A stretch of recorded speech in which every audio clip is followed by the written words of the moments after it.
കരഞ്ഞ കലങ്ങിയ കണ്ണുകളോടെ ദീക്ഷ അച്ഛൻ കൃഷ്ണകുമാറിനും രണ്ടാനമ്മ സുധയ്ക്കും മുമ്പിൽ നിസ്സഹായിയായിരുന്നു. വിവാഹ ജീവിതത്തെക്കുറിച്ച് കണ്ട സ്വപ്നങ്ങൾ അത്രയും ചീട്ടുകൊട്ടാരം പോലെ തകർന്നെന്ന് ദീക്ഷ ഇതിനകം തിരിച്ചറിഞ്ഞിരുന്നു. ഇഷ്ടമല്ലാത്ത വിവാഹം എതിർക്കാനുള്ള അവളുടെ എല്ലാ ശ്രമവും വിഫലമായി. ഒടുവിൽ കണ്ണീരടക്കാനാവാതെ ദീക്ഷ അലറിക്കൊണ്ടു പറഞ്ഞു, ഇല്ല, ഞാൻ ഇതിനൊരിക്കലും സമ്മതിക്കില്ല. പകല് കണ്ട പോലും ആളുകളെ പേടിക്കുന്ന അയാളെ ജീവിതകാലം മുഴുവൻ ഞാൻ സഹിക്കണമെന്നാണ് അച്ഛൻ പറയുന്നത്. കല്യാണം കഴിക്കാതെ ഇവിടെ നിൽക്കേണ്ടി വന്നാലും ഞാൻ അയാളെ വിവാഹം കഴിക്കില്ല. സംസാരത്തിനിടയിൽ ദീക്ഷയുടെ ശബ്ദം ഇടറുന്നുണ്ടായിരുന്നു. അച്ഛന്റെ മുമ്പിൽ എത്ര കരഞ്ഞാലും ആ കണ്ണീരൊന്നും അയാളുടെ മനസ്സലിയിക്കില്ലെന്ന് ആരെക്കാളും നന്നായി ദീക്ഷയ്ക്കറിയാം. കൃഷ്ണകുമാർ അവളുടെ കല്യാണം നാട്ടിലെ ഏറ്റവും വലിയ പണക്കാരനായ മഠത്തിൽ തറവാട്ടിലെ വിക്രവുമായി ഉറപ്പിച്ചു വന്നിരിക്കുകയാണ്, അവളുടെ സമ്മതം പോലും ചോദിക്കാതെ. വിക്രമിന്റെ ശരീരം ഭാഗികമായി തളർന്നതിനാൽ വീൽചെയറിലായിരുന്നു അയാൾ സഞ്ചരിച്ചിരുന്നത്. അയാളുടെ മുഖം കോടിയതും ഒരുപാട് കുഴികൾ നിറഞ്ഞതും കാഴ്ചയിൽ തന്നെ ഭീകരത തോന്നിപ്പിക്കുന്നതുമായിരുന്നു. വിക്രമിനെക്കുറിച്ച് ആ നാട്ടിൽ പല കഥകളും പ്രചരിക്കുന്നുണ്ട്. പിശാച് മനുഷ്യന്റെ രൂപമെടുത്ത പോലെയാണ് അയാൾ എന്നാണ് പലരും പറയുന്നത്. കാഴ്ചയിലുള്ള വികൃത രൂപം അയാളുടെ സ്വഭാവത്തിനുമുണ്ടെന്നാണ് പലരുടെയും അഭിപ്രായം.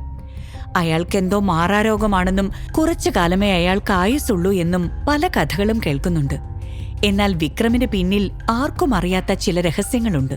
വിക്രമിന്റെ വൈകല്യങ്ങളെല്ലാം അറിയുന്ന അച്ഛൻ സ്വാർത്ഥ താൽപര്യത്തിന് വേണ്ടി മാത്രമാണ് ഇപ്പൊ ഈ കല്യാണാലോചനയുമായി വന്നിരിക്കുന്നതെന്ന് ദീക്ഷയ്ക്കറിയാമായിരുന്നു.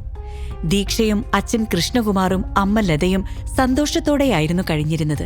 സ്നേഹത്തോടെ ജീവിച്ച അവരുടെ ഇടയിലേക്കാണ് വർഷങ്ങൾക്കു മുൻപ് സുധ കടന്നുവരുന്നത്. കൃഷ്ണകുമാർ സുധയെ പരിചയപ്പെട്ടതോടെ അവരുടെ കുടുംബത്തിന്റെ താളം തെറ്റാൻ തുടങ്ങി. പലതവണ സൂചനകൾ കിട്ടിയിട്ടും പലരും പറഞ്ഞിട്ടും അമ്മ അച്ഛനെ അന്ധമായി വിശ്വസിച്ചു. പക്ഷെ സുധയുടെയും കൃഷ്ണകുമാറിന്റെയും ബന്ധം ഒരു പ്രണയത്തിലേക്ക് വളർന്നു. സുധ ദിയയ്ക്ക് ജന്മം നൽകി. ഇതറിഞ്ഞ ദീക്ഷയുടെ അമ്മയുടെ മാനസിക നില തെറ്റി. അവരെ ഒരു മെന്റൽ ഹോസ്പിറ്റലിൽ അഡ്മിറ്റാക്കി. അമ്മ പോയതോടെ പിന്നീടങ്ങോട്ട് അച്ഛന്റെ വേറൊരു മുഖമാണ് ദീക്ഷ കണ്ടത്. അയാളുടെ സ്നേഹം മുഴുവൻ സുധയിലേക്കും ദിയയിലേക്കുമായി ചുരുങ്ങി. ദീക്ഷ ആ വീട്ടിൽ ഒറ്റപ്പെട്ടു.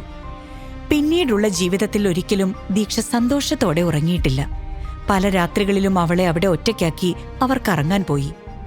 പേടിച്ചു കരഞ്ഞ അന്നത്തെ ആ കൊച്ചുകുട്ടിയിൽ നിന്നും ഇപ്പോൾ അച്ഛൻ എന്ന ഒരാൾ തന്റെ ജീവിതത്തിൽ ഇല്ല എന്ന നിലയിലേക്ക് ദീക്ഷയുടെ മനസ്സ് വളർന്നു. ആ അച്ഛനാണ് ഇപ്പോൾ തന്നെ വെച്ച് ലാഭം കൊയ്യാൻ നോക്കുന്നത്. മോളെ, നീ വല്ലാതെ ഞങ്ങളെ തെറ്റിദ്ധരിച്ചിരിക്കുക. നിന്റെ നല്ലതിനു വേണ്ടി മാത്രമാണ് ഞങ്ങൾ ഇതെല്ലാം പറയുന്നത്. സത്യത്തിൽ ഈ ആലോചന നിന്റെ അനിയത്തി ദിയയ്ക്ക് വന്നതായിരുന്നു. വീട്ടിലെ മൂത്ത മോളായ നീ ഇങ്ങനെ നിൽക്കുമ്പോ എങ്ങനെ ഞങ്ങള് ദിയയെ വിവാഹം കഴിപ്പിക്കും? അതുകൊണ്ടാ കോടീശ്വരനായ വിക്രമിന്റെ വിവാഹാലോചന നിനക്കായി ഞങ്ങൾ കൊണ്ടുവന്നത്. ഇതിന് നീ സമ്മതിക്കണം. സുധ ദീക്ഷയോട് ഇതുവരെ ഇല്ലാത്തത്ര സ്നേഹത്തോടെ സംസാരിച്ചു. വിവാഹ കച്ചവടം ഉറപ്പിച്ച ശേഷം മുടങ്ങാതിരിക്കാൻ സുധ ആവുന്നത്ര ശ്രമിച്ചു. ഞാൻ ഇതിന് സമ്മതിക്കില്ലെന്ന് നിങ്ങളോട് എത്ര തവണ പറഞ്ഞു? അത്ര നല്ല ബന്ധാണെങ്കിൽ നിങ്ങളുടെ മോളെ ദിയെ കൊണ്ട് കെട്ടിക്ക്. എനിക്ക് വേണ്ട. ഇത് കേട്ടതും സുധയും കൃഷ്ണകുമാറും പരസ്പരം നോക്കി. സത്യത്തിൽ ഈ വിവാഹാലോചനയുമായി മഠത്തിൽ കുടുംബം തങ്ങളെ ബന്ധപ്പെട്ടത് ദിയയ്ക്ക് വേണ്ടിയായിരുന്നു. എന്നാൽ വിരൂപനും വികലാംഗനുമായ വിക്രമിനെ കൊണ്ട് ദിയയെ വിവാഹം കഴിപ്പിക്കാൻ അവർക്ക് തോന്നിയില്ല. എന്നാൽ മഠത്തിൽ കുടുംബവുമായുള്ള ബന്ധം ലോട്ടറി അടിക്കുന്നതിന് തുല്യമാണ്. അതുകൊണ്ട് ഇത് വിട്ടുകളയാനും വയ്യ. അങ്ങനെയിരിക്കുമ്പോൾ സുധയുടെ മനസ്സിൽ വന്ന ആശയമാണ് ദീക്ഷയെ വിക്രമിന് വേണ്ടി ആലോചിക്കാമെന്ന്. അങ്ങനെ അവരോട് സംസാരിച്ച് ഈ ബന്ധം ഉറപ്പിച്ചിട്ടാണ് ഇരുവരും വന്നിരിക്കുന്നത്.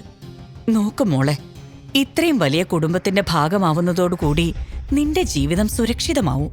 അത്രയും ഞങ്ങൾ ആഗ്രഹിച്ചിട്ടുള്ളൂ. എല്ലാം നിന്റെ നല്ലതിനു വേണ്ടി മാത്രമാണ്.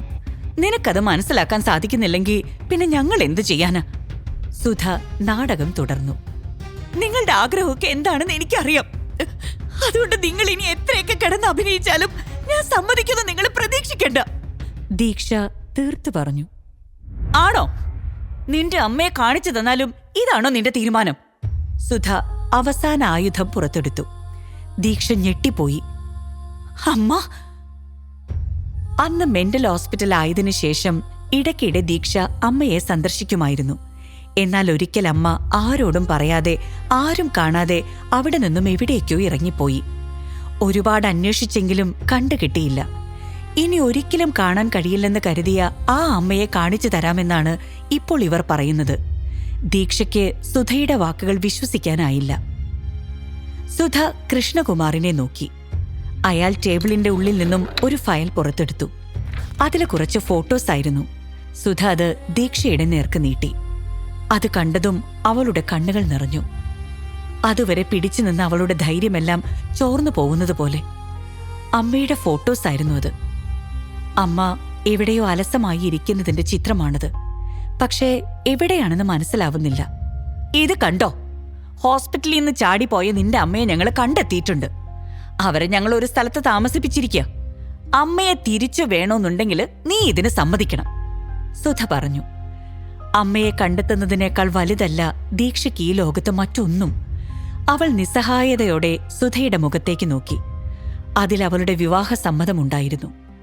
അങ്ങനെ ആ ദിവസം വന്നെത്തി. മഠത്തിൽ തറവാട്ടിലെ വിക്രമും കൃഷ്ണകുമാറിന്റെ മകൾ ദീക്ഷയുമായിട്ടുള്ള വിവാഹം. മഠത്തിൽ തറവാട്ടിലെ സാധാരണ വിവാഹങ്ങളിൽ നിന്നെല്ലാം വ്യത്യസ്തമായിരുന്നു ആ ചടങ്ങ്.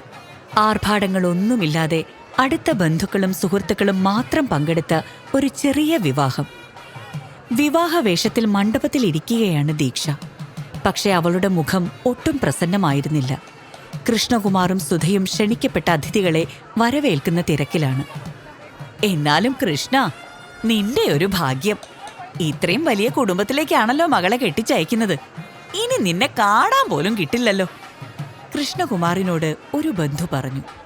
എല്ലാം എന്റെ മോളുടെ ഭാഗ്യം. ഇനി വേണം എല്ലാം ഒന്ന് നന്നാക്കിയെടുക്കാൻ, അയാൾ അഭിമാനത്തോടെ പറഞ്ഞു. എങ്കിലും ഇതുപോലൊരാളെ വിവാഹം കഴിക്കാൻ ദീക്ഷ എങ്ങനെ സമ്മതിച്ചു? ബന്ധുവിന് സംശയം. അവൾ എന്റെ മോളല്ലേ, ഞാൻ പറഞ്ഞ അവളെ എന്തു അനുസരിക്കും. അതും പറഞ്ഞ് കൂടുതൽ ചോദ്യങ്ങൾ കേൾക്കാൻ നിൽക്കാതെ കൃഷ്ണകുമാർ അവിടെ നിന്നും പോയി. ഈ കഥ തുടർന്ന് കേൾക്കുന്നതിനായി ഇപ്പോൾ തന്നെ പോക്കറ്റ് FM ആപ്പ് ഇൻസ്റ്റാൾ ചെയ്യൂ. Link in description.